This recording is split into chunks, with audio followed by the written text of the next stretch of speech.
गुरुजी ने मौका दिया उनकी महिमा करने का और सत्संग करने का।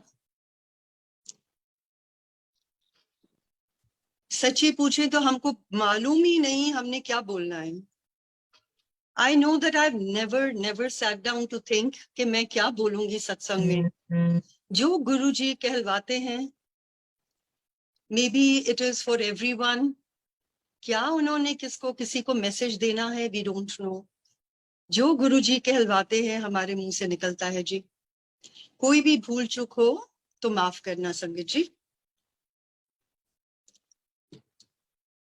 गुरुजी के साथ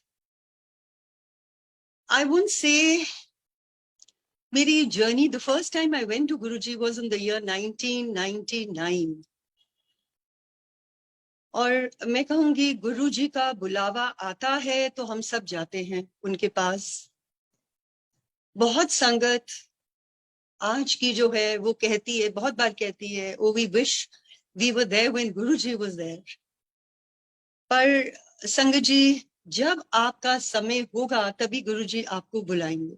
और मैंने देखा है जब कभी आपका कष्ट का टाइम आने वाला है तो गुरुजी उसी टाइम संगत को अपने पास बुलाते हैं और ब्लेसिंग्स देते हैं।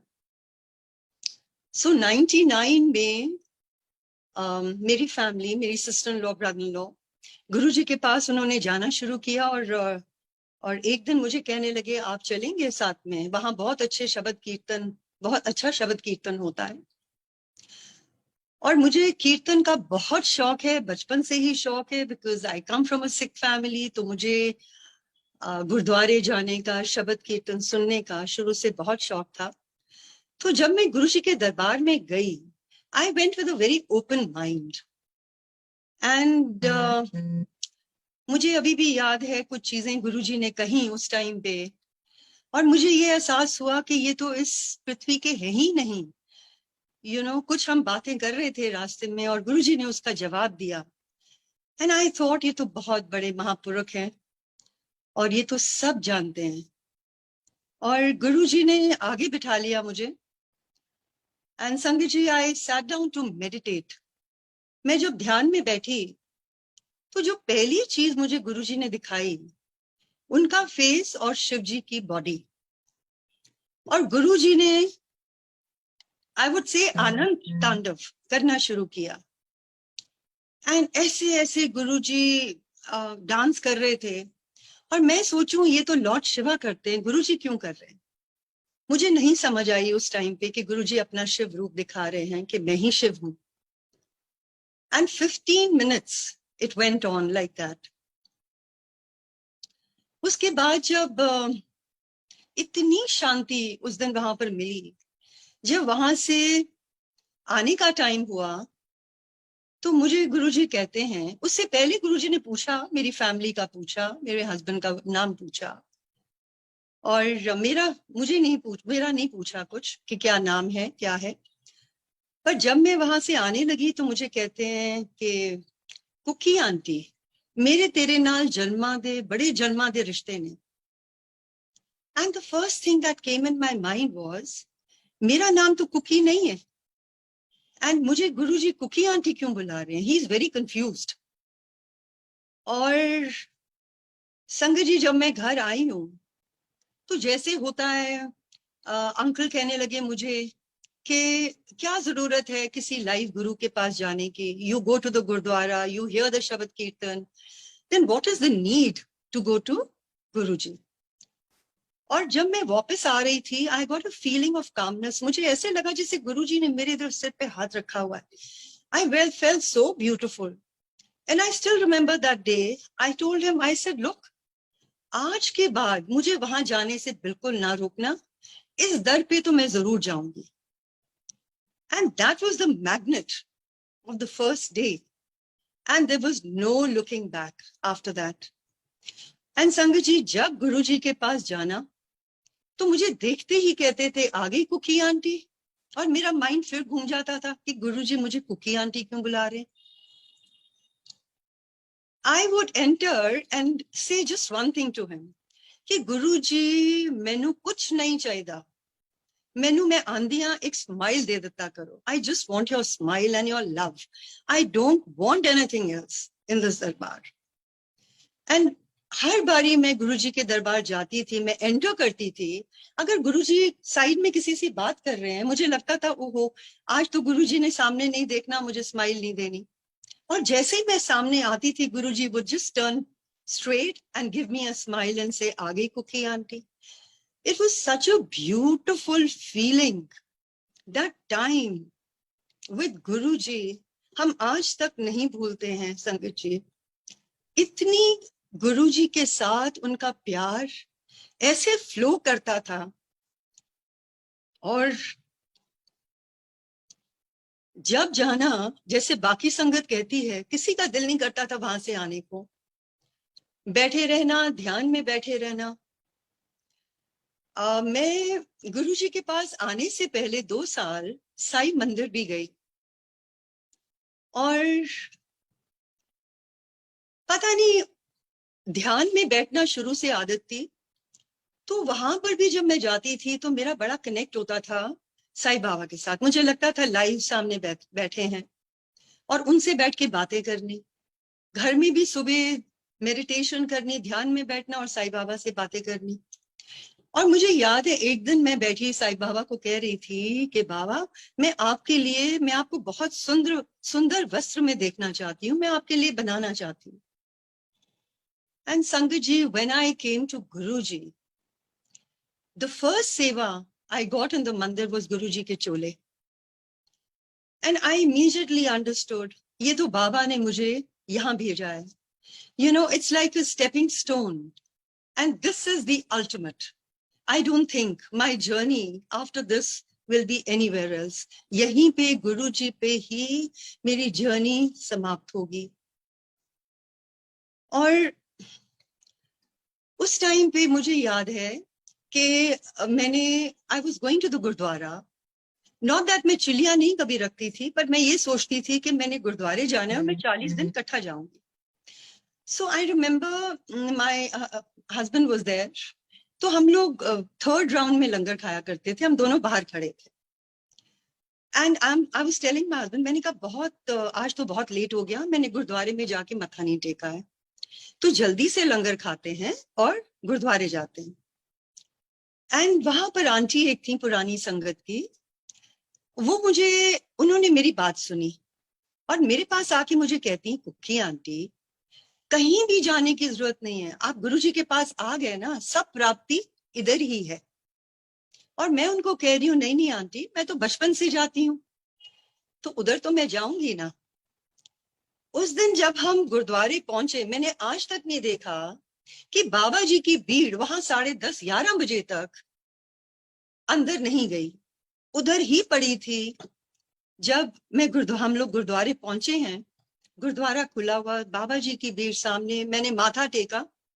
जैसे ही माथा टेका, नॉर्मली मैं गुरु नानक देव जी को, उनकी एक फोटोग्राफ है, तो एक स्वरूप उनका है जिसमें उनका हाथ ऐसे वो ब्लेस कर रहे हैं. और मैं यही देखा करती थी जब मैं जाती थी, माथा टेकती थी. उस दिन जब मैंने माथा टेका तो गुरु नानक देव जी नहीं, पर गुरु जी सामने खड़े ब्लेसिंग दे रहे. मैं एकदम उठी और दोबारा मैंने माथा टेका, फिर गुरुजी सामने. वहीं मैंने गुरुजी को कहा, गुरुजी मैं सरेंडर करती हूँ आपको. और जब वहां से हम वापस आए, अगले दिन ही गुरुजी ने अंकल को और मेरे को नीचे बुलवाया. हम उनके साथ बैठे रहे, संगत बैठी थी सारी, गुरुजी बातें करते रहे, पूछते रहे. और मुझे ये लगा कि गुरुजी वैसे संगत बैठती है तो सारों को, हम शिव पुराण पढ़ते हैं, उसमें एक बहुत अच्छा अध्याय है जिसके अंदर शिव जी अपनी कॉर्नर ऑफ द आई से देख के सबको ब्लेस करते थे. गुरुजी भी वही किया करते थे. और संगत जी 2001 में अंकल ने आना शुरू किया. गुरुजी मुझे कहते थे, अंकल नू लेके आ, अंकल नू लेके आ, और वो आते नहीं थे. Finally as I would say उनका टाइम समय आया तो वो अंकल ने आना शुरू किया।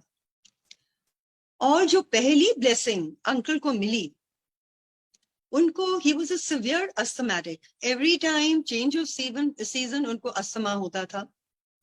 और एक दिन change off season he had this breathing problem, so he said मैं नहीं जा पाऊंगा। मंदिर पहुंचे तो my son was with me, तो गुरुजी कहने लगे आज अंकल कितने हैं। मैंने कहा गुरुजी अंकल की तबीयत ठीक नहीं है, साह चढ़े हुए हैं। तो गुरुजी कहते अच्छा, 2 मिनट सोच के कहते चलो फिर। वो दिन है, दिस इज 2001, वो दिन है और आज का दिन है। he never looked at medicines, he never had a problem of asthma, it was totally cured.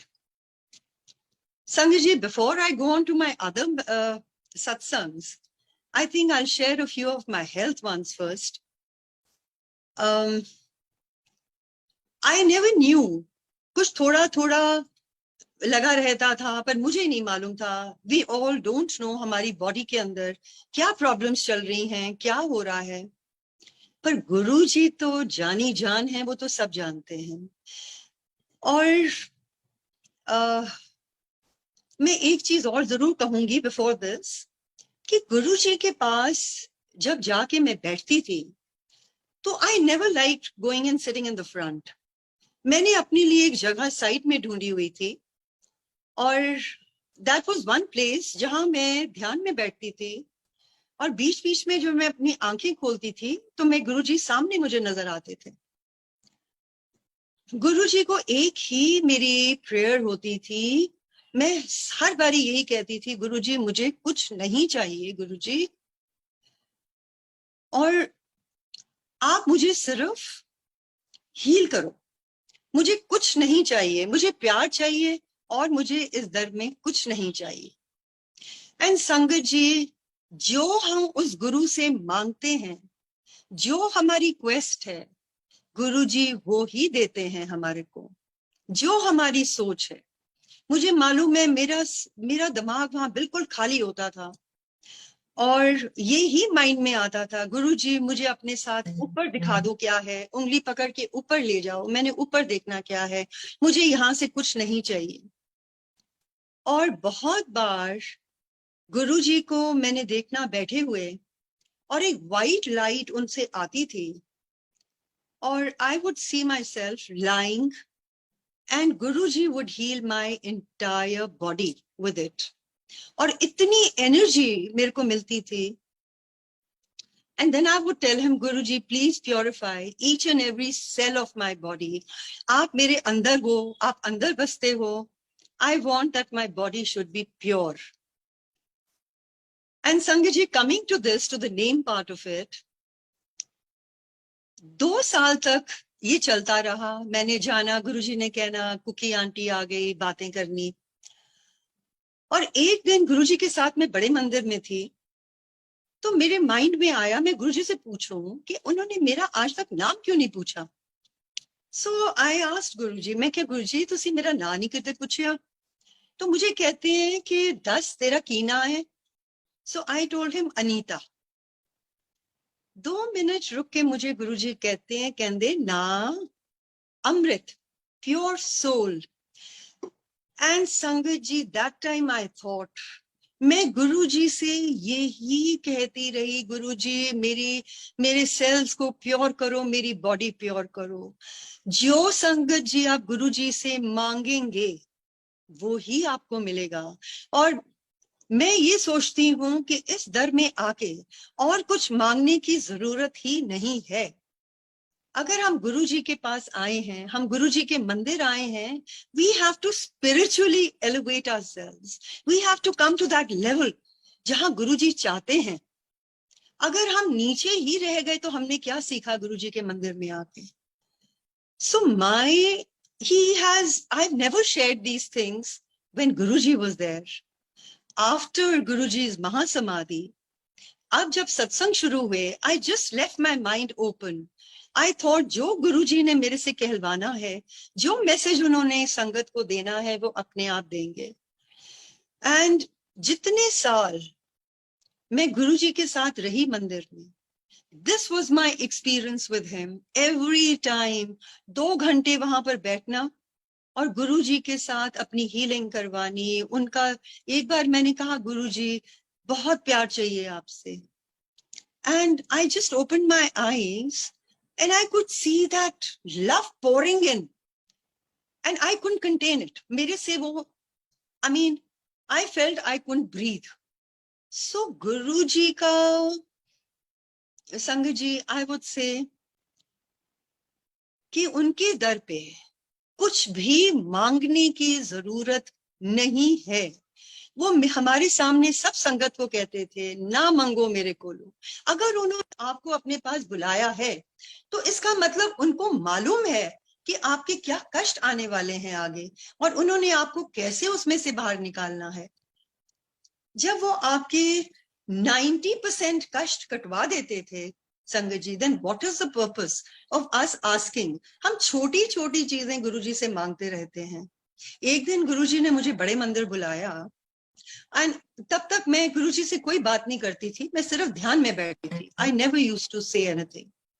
And maybe he wanted me to speak out something. So गुरुजी ने मंदिर बुलाया मुझे, एंड मुझे याद है कोई वहां पर आए, कोई कपल था, और जैसे ही वो गए गुरुजी मुझे कहने लगे, तेनू पता है इन्हों 10 साल हो गए मेरे को आंदे हुए, मैं आज तक इन्हों ब्लेसिंग नहीं दी. इन्नी ईगो भरी हुई है इन्हों दे अंदर. And at that time I thought, मैंने कहा अच्छा देखो, हम जब नए हम जाते हैं, you know, this is a lesson to learn which comes over a period of time. Ego एक ऐसी चीज है which is very very difficult to get rid of. And बहुत साल निकले बीते, गुरुजी के शब्द जो वहां पर बजते थे, गुरुजी एक एक शब्द को ब्लेस खुद करते थे. क्योंकि कई बार मैंने कुछ शब्द ले जाने गुरुजी के पास, उनको कहना, गुरुजी ए शब्द बहुत चंगा है, ए तुसी सुनो ते प्लीज बजाओ इथे. कुछ शब्द बज जाते थे, कुछ वो मना कर देते थे. कहते थे यहाँ पर बहुत सरल शब्द मैं लगाता हूं ताकि सबको समझ आ जाए. सो हम आज भी सारी संगत को एक ही चीज कहते हैं कि गुरुजी के टाइम के ब्लेस किए हुए शब्द आप बजाओ, उससे इतनी कनेक्टिविटी होती है. हम लोग जब भी गुरुजी के उस टाइम के शब्द सुनते हैं, and there about I don't know 500 शब्द, you can pick up any शब्द एंड लिसन टू इट. ऐसी कनेक्टिविटी 5 मिनट के अंदर होती है कि आप कहाँ के कहाँ पहुंच जाते हैं. एक दिन मैंने गुरुजी से कहा कि गुरुजी मैं पाठ कर दिया, मेरा ध्यान नहीं लगता. एंड गुरुजी मुझे कहते, बिकॉज आई ऑलवेज फेल्ट कि अगर मैंने पाठ करना है तो मेरा पाठ वो होना चाहिए where I am able to absorb it. I must understand what I am reading. मैं क्या पाठ कर रही हूँ. इट्स नॉट अ रिचुअल कि मेरे को पता है, अच्छा जी आज मैंने सुखमनी साफ करना, आज मैंने जपजी साफ करना है, मैंने ये सब करना है, मैं कर रही हूँ और मेरे यहाँ से ऊपर से निकल के जा रहा है और अंदर I am not taking anything. There is no benefit of doing such पाठ. तो गुरुजी मुझे कहने लगे, तेनू की लोड़ है पाठ करन दी? कोई लोड़ नहीं पाठ करन दी, तू कीर्तन सुनिया कर.